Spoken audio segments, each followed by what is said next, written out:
100 కోట్ల మంది ఎన్నుకుంటే ప్రధానమంత్రి అవుతారు. 100 కోట్ల మందిలో మెజారిటీ ఎన్నుకుంటే ప్రభుత్వం ఏర్పడుతుంది, ప్రధానమంత్రి ఎన్నికవుతారు.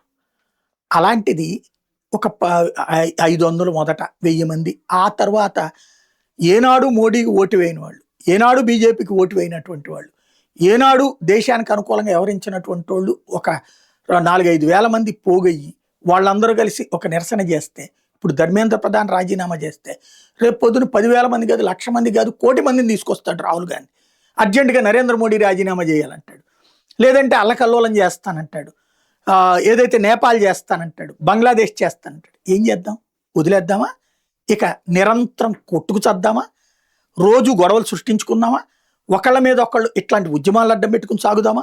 రైతుల పేరుతో ఉద్యమాలు జరిగిపోయినాయి, పటేళ్ల పేరుతో, గుజ్జర్ల పేరుతో ఎన్నెన్ని రకాలైనటువంటి ఉద్యమాలు రెచ్చగొట్టింది కాంగ్రెస్ పార్టీ. ఈ రెచ్చగొట్టినటువంటి ఉద్యమాల వల్ల ఏమన్నా ఎవరికైనా ప్రయోజనం జరిగిందా?